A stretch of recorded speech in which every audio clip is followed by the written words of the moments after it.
seeing it as like another black man in a video is taking the mick out of someone's name.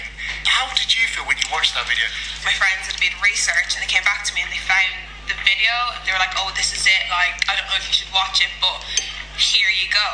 And I seen it and I just thought it was really disrespectful, because it's like, you know how to pronounce my name. You know. The whole nation knows how to pronounce my name. A lot of people know how to pronounce my name.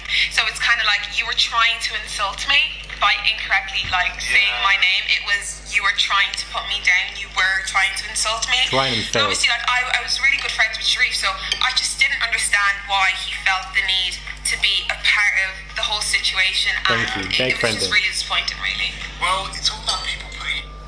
Damn, son. We got a lot to get into today. Because I had such a huge fan base that if you did throw me on my comments, people would come for you. We're coming for you. So they'd always be... We're coming for all of you who try to come for Yewande, because Yewande will rise. We are here.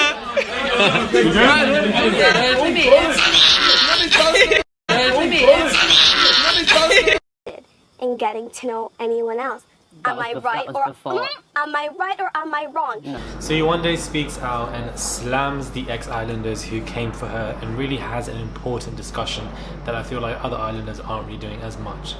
Hey guys, it's Murali. Hopefully you guys are doing well today. If you haven't already, what are you doing with your lives? Please do click that button for daily and consistent, constant content, and follow me on my Instagram, Murad_Murali. I'd really appreciate that as well. So, you know, a couple of weeks ago there was a live servicing video, and Yewande just comes out and slams it completely. She goes in and she is vexed as hell, and she talks about it, and you know, in a very passive, constructive manner.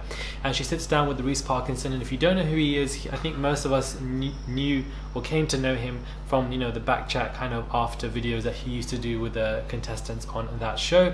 And now he has his own radio show on BBC, and he invites Yewande, and they talk about a lot of in-depth issues. I said this to him as well. I was like, I don't think we're gonna get on. I just straight away, Sherif. I was like, I don't think he's even gonna like me as a friend. I was like, I don't even think we're actually even gonna get on. So I didn't step forward at all, because I was like, he's probably like me. Why? I don't know, because with black men, it's like they usually like light-skinned women, and obviously Amber was by my side, so I was like, what's the point of even stepping forward? And he did end up picking Amber to couple up with. He did. So you already had that in your mind when you saw it? Yeah, but I suppose I don't think it's a villa thing. I think it's more of like a society thing. It's a society issue. It's not just a villa. I feel like it's heightened in the villa because there's only a couple of people. Yeah. So those issues aren't really heightened, but I feel like it's an issue with society. Even your name, it's a name that has a lot of culture behind it. It's history. So here in that clear kind of, you know, interview that she does, it's like a podcast with Reece Parkinson, she really does slam Sherif, and she's upset with him because she's like, I don't understand why you're doing this. I don't understand why you're talking about me in this way, or in a degrading kind of tone. What did I do in that kind of way to, you know, I thought we were friends basically, and the fact that you are part of this and, you know, enabling it and, you know, contributing to it as well. And, you know, we always see these bystanders who want to be part of groups, want to be part of friendships or best friend groups or whatever. So when they're all cussing somebody out, they're going to try to join in, or, you know, because they think they're part of the joke, or they are part of the joke because obviously everybody's cussing them out, but so they think they're part of that joke, or they feel like, you know, they're bantering that person, they're one of the boys now, and, you know, they think they're so cute and kiki. It's this kind of look that happens in group dynamics. From a psychological perspective.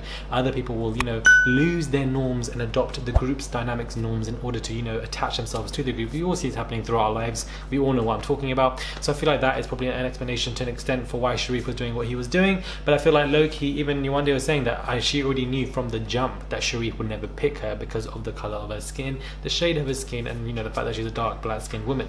So she's already has these kind of, you know, pre-thoughts coming into the villa, and she reiterates, you know, how, you know, not only irritating that could be for her because there was all preconditioned thoughts, but it already, you know, kind of annoyed her.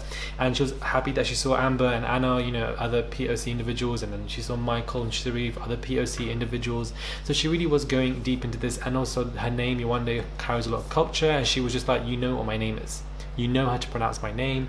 Because it's like, you know how to pronounce my name. Yeah. You know. The whole nation knows how to pronounce my name. A lot of people know how to pronounce my name. You know what you're doing. So the fact that Yewande has now spoken up herself about that whole situation makes it even more important to even speak about, because we now have the person who they're talking about coming out, watching it herself, knowing it herself, and even can see for herself that she is being slammed completely, and she is not taking it at all. She's ridiculously irritated and upset. She's not shouting, she's not angry, but she's very direct, and that's what she goes on to say. She's like, she's upset with some articles when she got out of the villa. Some people try to paint her as, you know, the angry black woman, and she was like, I was never angry in the villa. When was I ever angry in the villa for these articles to come out like this and display these kind of norms? Because what she says is when she's angry, she's very direct. She's passive, and she's like, you know, her anger's under the surface, but she will let you know, and she'll communicate with you. And that's exactly what we saw. I would be.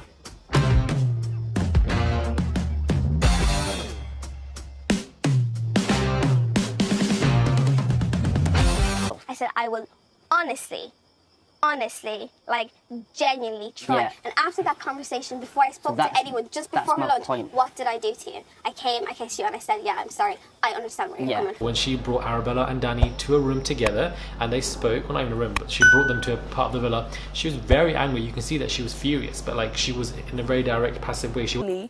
Is because my friends forced me. Am I right by saying that? Or did you not say that? Yeah. Okay.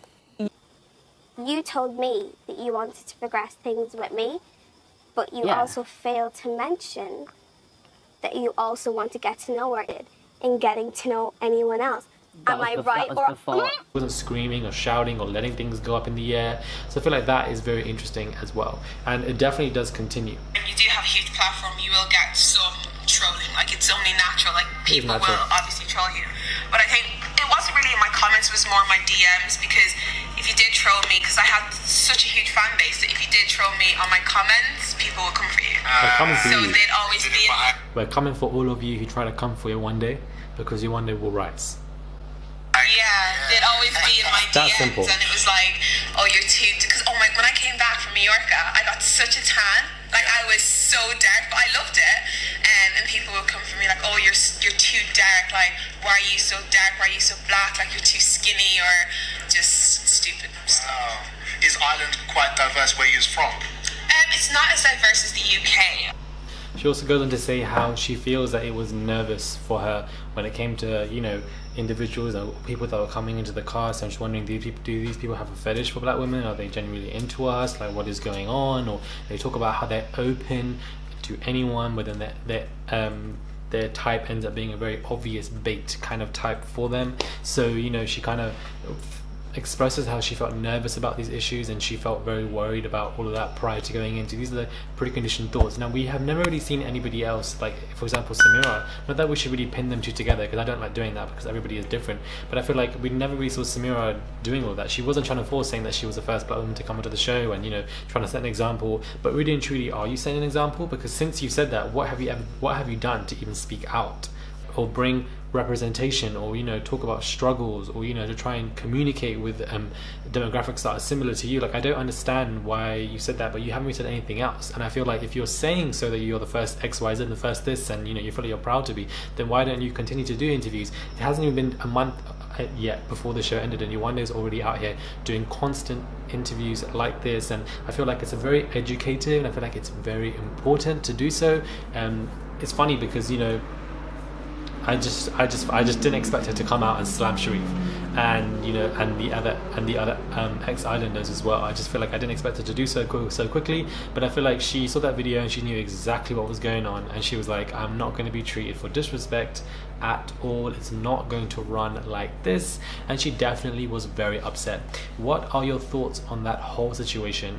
What are your thoughts on Yewande commenting back? Are you guys here for it? Do you guys agree with her? And do you guys agree with everything she's saying? I feel like this podcast was very interesting. I feel like it was very good. You have to sign up to listen to it, but I will put the link in the description box below. It's like an hour long. I think she's in the latter 20 minutes. I don't think she's with the first half an hour, but I will put it in the link below for you, so you guys can listen to it in your own time and really listen to it in depth, because she does speak about the depths of colorism or racism or preconditioned thoughts, this whole X stuff with ex-Islanders. So she really goes into it, and she grills everyone, and she's direct, and again, she's just being authentic and herself. And I feel like she's coming through.